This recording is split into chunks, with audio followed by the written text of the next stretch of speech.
Figure it out. Hello, this is Adam Koralik with Flying and Eating. Today, let's go somewhere and do something, and make sure to like, comment, and subscribe.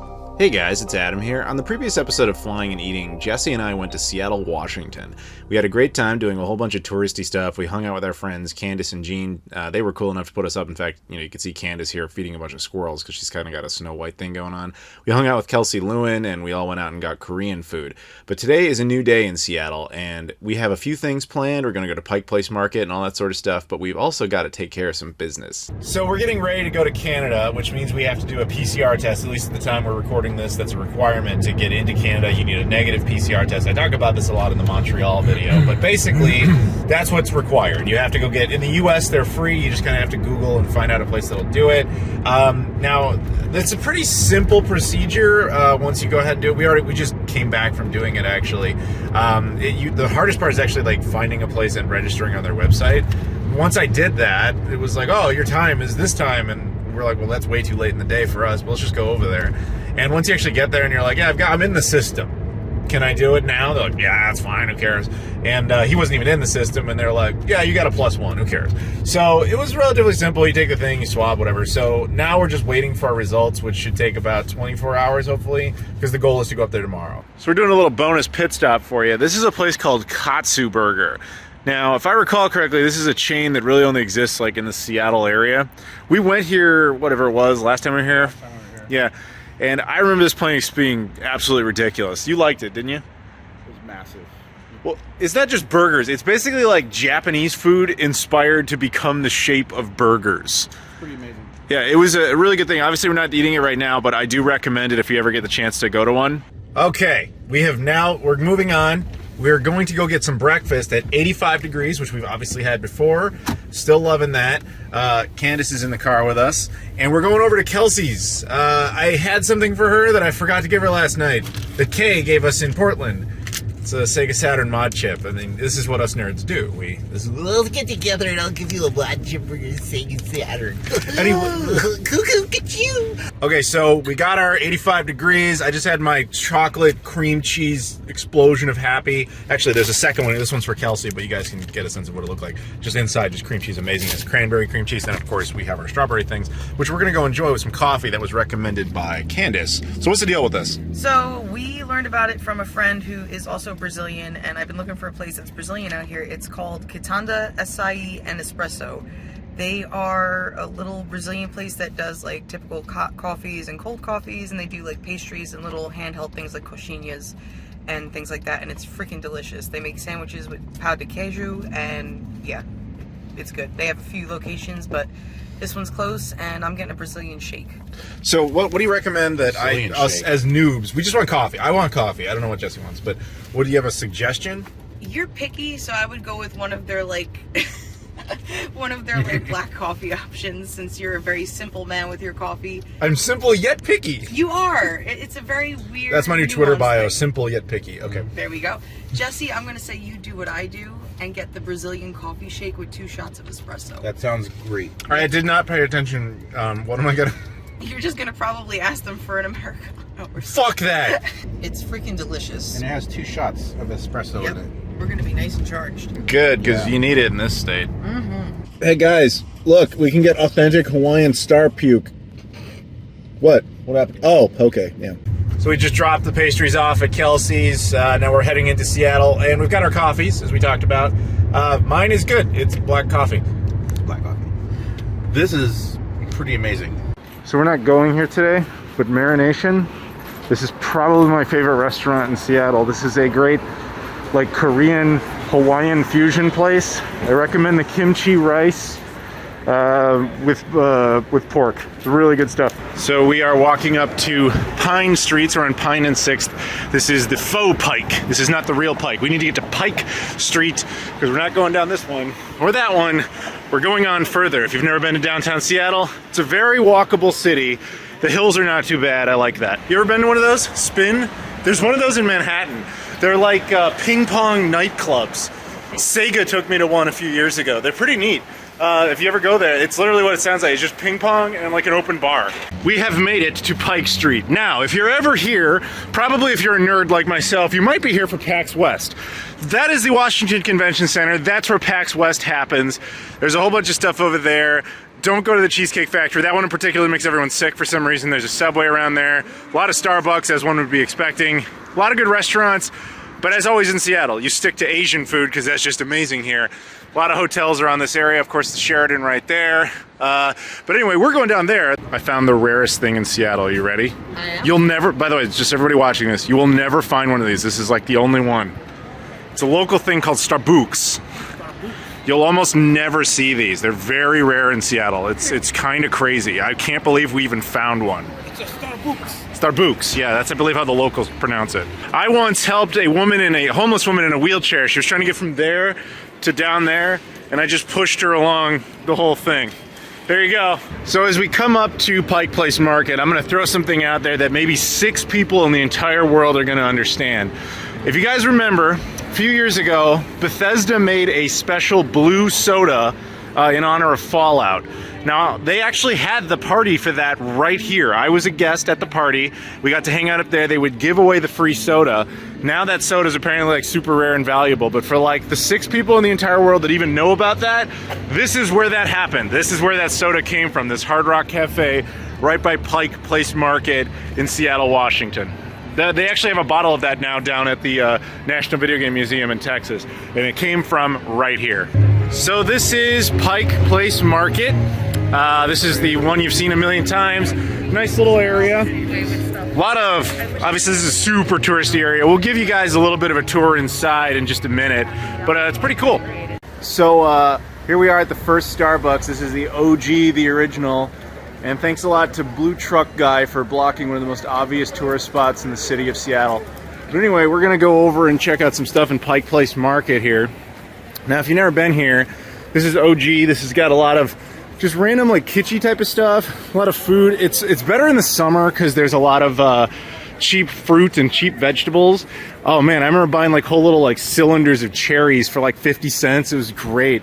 But yeah, no, it's a really cool little area, and it's mostly just now famous because Starbucks originated here, but don't hold that against it. Okay, so what we're gonna do, for everybody who's never been here, you're gonna see some things. There's like a fish market. That's actually kind of the origin of this whole thing. And you'll see people tossing fish usually. I don't know if they still do that in the pandemic world, but inside is just basically like a mall. There's an underground mall type of thing, and we'll just give you a quick little tour. They give away some free samples and stuff, but yeah, basically it's just like a lot of restaurants and things, and a lot of stores.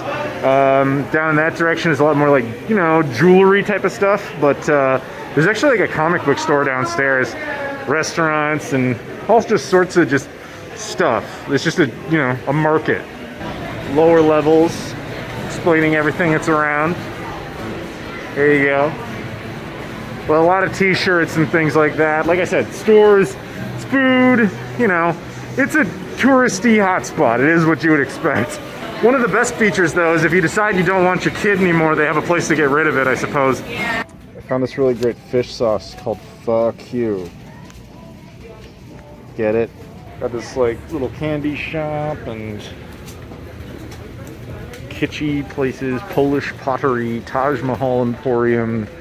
Like I said, it's just kind of a miscellaneous, yeah, I don't know how else to put it. It's just kitschy, miscellaneous things. You got a lot of Native American stuff, of course. I smell mothballs. Okay. There's a lot of just stuff. But yeah, there's like a, obviously it just kind of keeps going on and on like this. But it's kind of a place that has a little bit of everything. So chances are, depending on what you're interested in, that stuff will be around. I think that's actually the comic book store over there. All things nerd. Magic the Gathering cards, which of course I don't play, but I voiced Soren character in a game. What was Mana Strike? That was it. Yeah, I voiced Soren in Mana Strike. Actually, this is the actual witness to that recording. I was in the studio. It was pretty cool. It was. You can see a bunch of Godzilla stuff and other things. What? Oh.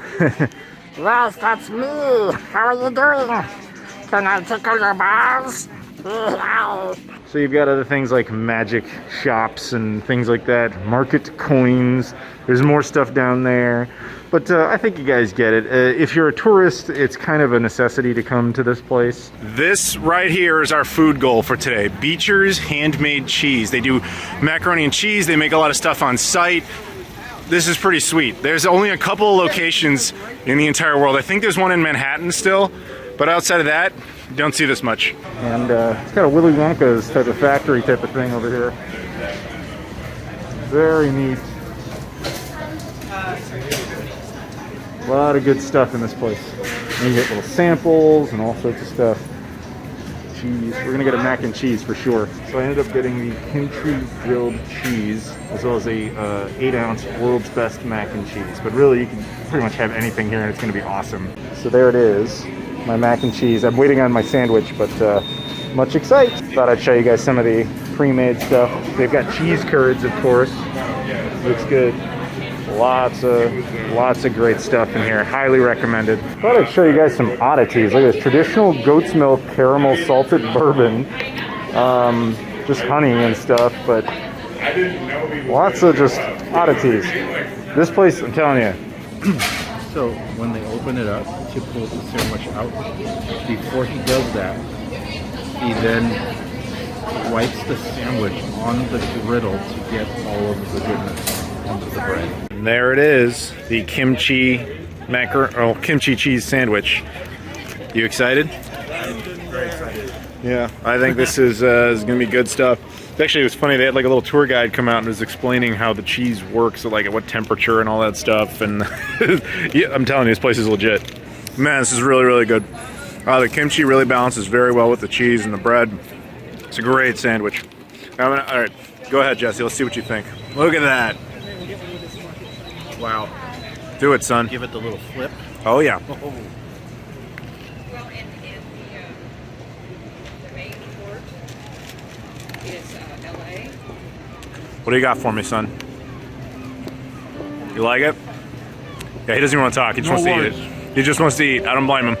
So you've had most of your first half of your sandwich. What do you got? This was the cheese melt. It's very delicious. Thank you, Washington, for amazing food. Yeah, I mean, for all the grief you can give Washington for various things, they do some foods very well. I'm telling you, always stick to Asian food here. Or if you're in Pike Place Market, Beechers. I'm telling you, Beechers. Now it's time for the actual mac and cheese. Cheers. I got a smaller one because I'm a wuss, I guess. I want you to go first, though. What do you got for me, man? This is the greatest, I think is what it was on. Yeah, with the world's best or whatever they call it, yeah. See if you agree. Or if you at least like it. Wow. It smells amazing.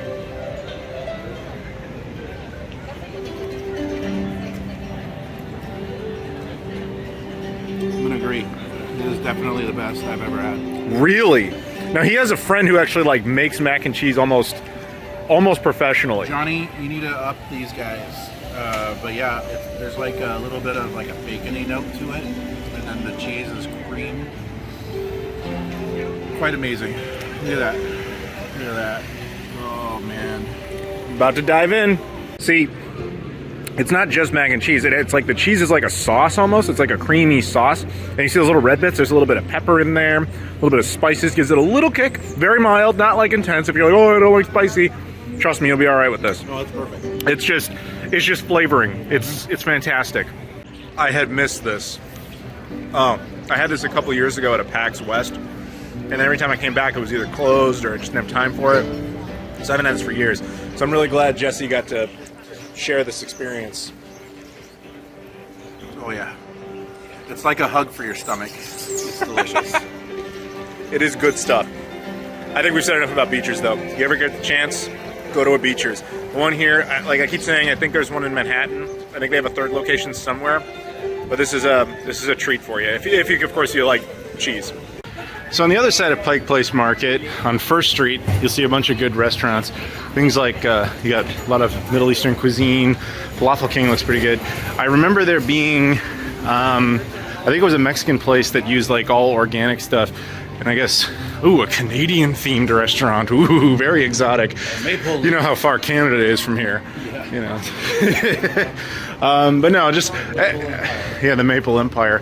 El Barachos. I've heard very good things. 100% plant-based. That was what it was. It was plant-based Mexican food. So there you go. Yeah, there's a lot of stuff like that. A lot of random restaurants around here that do a lot of multicultural stuff, and what you might kind of expect in the like hippy-dippy way.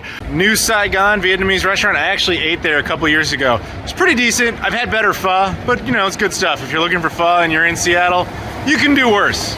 With that, we're going to conclude the Seattle portion of our journey, as tomorrow we intend to go up to British Columbia, specifically Vancouver, and see what kind of trouble we can get into up there. Jesse, have you had fun in Seattle? I had a blast. I'm still got the cheese sweats, and it's amazing. Yeah, so this is just a little guide for you guys in the event you're ever out here and you just want a couple of highlights real quick. That's what we recommend. Obviously, there's way more to Seattle, just like there is more to any of these cities. But just little, you know, micro things. And if you think of other things you want me to do, I'm sure I'll be back. So tell me, and we can figure that out. But anyway, guys, thank you very much for watching. Please like, comment, subscribe. Check all the stuff in the description. Follow me on Twitter, Instagram, Facebook, Discord. Subscribe to this channel. Subscribe to the main channel. And, you know, follow this guy on Instagram. Thank you very much, and we'll see you all later.